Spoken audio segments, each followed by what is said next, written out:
बहुत शुक्रिया, आपने बोलने का मौका दिया। शायर ने अच्छा कहा, बड़ी देर कर दी मेहरबान आते आते। मैं आपके ज़रिए से वज़ीर दाखिला से अपील करूंगा कि मुझे खामखा बदनाम किया जाता है कि मैं बी टीम हूं, तो आप अपने तरफ से 5 मिनट मुझे दे दीजिए। कुछ तो दिया नहीं आप तक, तो वक़्त दे दीजिए अपना खाली बोलने के लिए, ताकि मैं आपके खिलाफ बोल सकूं, ताकि इल्ज़ाम हमेशा के लिए सही या झूठ साबित हो जाए। तो सर, हमारे देश में सेपरेशन ऑफ पावर्स है, लेजिस्लेचर इंडिपेंडेंट एग्जीक्यूटिव जुडिशरी से, मगर हम ये देख रहे हैं कि एग्जीक्यूटिव बार बार लेजिस्लेचर पर कब्जा करते जा रहा है और 40 साल के बाद इस तरह का एक मोशन आया है। तो एग्जीक्यूटिव को चाहिए कि वो मुहासबा करें कि आखिर क्या वजह है। We have a marauding executive sir which wants to overpower and take over the legislature and reduce it to cipher. Sir, the speaker जो मुकाम है, 6ठा मुकाम है उनका, प्रेसिडेंट, वाइस प्रेसिडेंट, प्रधानमंत्री, डिप्टी प्राइम मिनिस्टर के बाद 6ठा मुकाम है, सीजीआई के बराबर है। सर, नीलम संजीवा रेड्डी ने क्या कहा था स्पीकर के बारे में, Kaul and Shakdher page number 124 देख लीजिए। The first duty of the speaker to enable the house to function and not shut it out. The House is paramount, not the Speaker, who can claim no inherent right to override or bypass the House or to arrogate to himself powers and functions which belongs to the House। यही नीलम संजीवा रेड्डी थे। उस chair पर बैठने के बाद उन्हें Congress party से इस्तीफा दिया। यही नीलम संजीवा रेड्डी थे जिनके दौर में बैठे स्पीकर अपोजिशन ने कभी वॉकआउट नहीं किया। ये स्पीकर होता है सर। और आप जानते हैं कि मौलांकर को बाबा पार्लियामेंट कहा नेहरू ने, और यही मौलांकर ने नेहरू को कहा था कि खबरदार ऑर्डिनेंस जारी मत करना। यही मौलांकर ने कहा था कि पार्लियामेंट को अगर कामयाब होना है तो एग्जीक्यूटिव से उसको आजाद रहना पड़ेगा। हकीकत यह है कि आज के दौर में उसके बरक्स काम हो रहा है, आजादी कम होते जा रही है लेजिस्लेचर की। नेहरू ने क्या कहा था मैं नहीं कहना चाह रहा लंबा चौड़ा। सोमनाथ चटर्जी ने इसी कुर्सी पर बैठकर सुप्रीम कोर्ट की नोटिस को नकारा और कहा कि सुप्रीम कोर्ट को कोई अख्तियार नहीं है लोकसभा के अंदरूनी प्रोसीडिंग में मदाखलत करने का। सोमनाथ ने कहा था आर्टिकल 105, 122। सर, यह बहुत से लोग नहीं जानते, 1962 में मरी राम बागरी एमपी थे हिसार के। कौन थे शख्स जिसको नेहरू ने कहा इज वेरी ट्रबलसम? कौन था मरी राम बागरी जिसको 7 दिन के लिए डिसरप्शन पर सस्पेंड कर दिया गया, 30 दिन के लिए स्पीकर ने बैन कर दिया। नेहरू के घर पर जाकर प्रोटेस्ट किया, पुलिस ने एफआईआर दर्ज किया, पुलिस अरेस्ट करने आई और ये बागरी साहब हुकुम सिंह स्पीकर के पास आकर के मुझे अरेस्ट से बचा लीजिए। स्पीकर ने कहा कि पार्लियामेंट के उस ग्राउंड में जाकर रह जाओ। बागरी साहब ने टेंट लगाया, वहां पर अरेस्ट नहीं कर सकी पुलिस। 65 में पार्लियामेंट से बाहर निकले, पुलिस ने अरेस्ट कर लिया। और इन आंखों ने वो नजारा भी देखा कि ये सुप्रीम पार्लियामेंट में 2016 में एक आर्मी के टैंक को लाकर उसकी तोप को पार्लियामेंट के बिल्डिंग के सामने खड़ा कर दिया गया। ये लेजिस्लेचर की तौहीन नहीं तो क्या है मुझे बताइए सर। स्पीकर के कान नहीं होते, स्पीकर की आंखें नहीं होती हैं। स्पीकर आंख से देखता है तो लेजिस्लेशन की आंख से देखता है। स्पीकर अगर अपनी कान से सुनता है तो लेजिस्लेचर के कान से सुनता है। Sir, I must say sir, we are members of the free parliament. We are not bonded laborers of any political party over here, sir.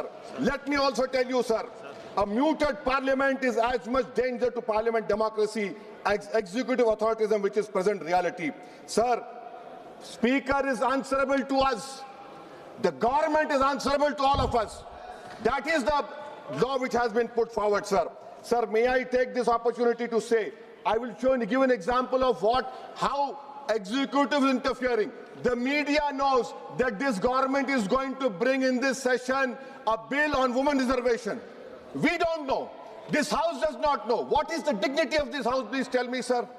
So this clearly shows that executive works in a secret and deceitful manner to decrease the glory of this august house. Sir, may I tell you that Article 98 of the... Sir, please, sir, allow me, sir. 5 minute दिए हूँ minister दिए sir. वो आप sir एक B team हूँ sir, सुन लीजिए। Article 98 sir article 98, the house shall have a separate secretariat. Why have you appointed retired IAS over here? You have a separate secretariat. Where is the sovereignty of the house? Sir, I have been a member of 2004 to 2024. I have never seen this house work for 70 days. Sir, Article 93 mandatory as deputy speaker बनाना. हम एक motion move करने वाले हैं कल. मैं चंद्रशेखर और राजकुमार road, Pappu Yadav आएंगे नहीं मालूम, ताकि बेनीवाल को डिप्टी स्पीकर बनाया जाए. सर, आप देखिए, executive feels happy with panel of chairmen. What is the panel of chairmen? It is a creation of speaker under Rule 9. And you don't have voting right also. What about it? Sir, I'm concluding, sir. Sir, I'm concluding, please, sir. Sir, I'm concluding. Sir, इस ऐवान की बदबख्ती है, सुन तो लीजिए, sir. अरे दिल की तकलीफ बयान कर रहा हूँ, सुन तो लीजिए. सर, आप बुजुर्ग हैं. बुजुर्ग नहीं हैं. सुन तो इस ऐवान की तकलीफ ये है. इस ऐवान की तकलीफ है कि एनडीए में लीडर ऑफ द हाउस है, एनडीए के लीडर है, एलओपी है.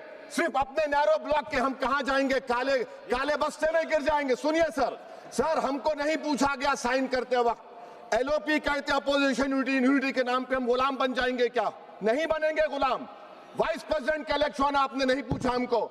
हमारे सीएम बोले तो अच्छा रखे, उनको हमने काम किया. तो इसी पर एक शायर ने कहा था एलओपी के ऊपर कि तेरी नजर में मेरी कदर कुछ भी नहीं, मेरी कदर इनसे पूछ, जिन्हें हासिल नहीं हूं मैं. सर, मैं गांधी के इस सेइंग पर खत्म करता हूं कि if you are right, you know it, speak your mind. Even if you are minority vote, the truth is still the truth. I am in a minority one, sir, but I'll speak the truth. The truth is Parliament has been treated with disdain by the ruling party. It has been treated with neglect by the opposition parties. And I conclude by saying that whatever is written in the Constitution is sacrosanct and sanctimonious. What I tried to raise the point of order exactly this, and my reservation to this motion of removal is that it doesn't address the malice. It only is attacking the symptom of the fountainhead, that executive. Chandrasekhar ji. I offer my best wishes to Om Birla. I hope that he will stop the executive encroachment into legislature. I remain neutral. धन्यवाद. Honorable Speaker, Birla ji is very kind enough to you. He has given you opportunity. बोलूं sir? बोलूं sir? Please. धन्यवाद sir. Chandrashekhar ji. आपने मुझे श्री मोहम्मद जावेद साहब. मोहम्मद जावेद जी. हाँ sir, मैं हूँ. हाँ, बोलिए. I'll speak. Shri Mohammad Javed. Sir, I am here. Now I have given opportunity to Mr. Mohammad Javed. Yes, now sir. he is from your party. He is from your party. Now he is a mover. I have just Sir, Mr. Javed. Sir, thank you, sir. Thank you, sir. Mohammad Javed. Sir, Mohammad Javed. जो आदरणीय गृह मंत्री जी ने यहाँ पे कहा, hello, उसकी निंदा करते हैं. आप लोग कृपया नहीं, हम नहीं. मोहम्मद जावेद साहब नहीं, आप लोग बाहर जाइए. आप लोग बेल से बाहर जाएंगे तभी मोहम्मद जावेद साहब. नहीं, मोहम्मद जावेद साहब.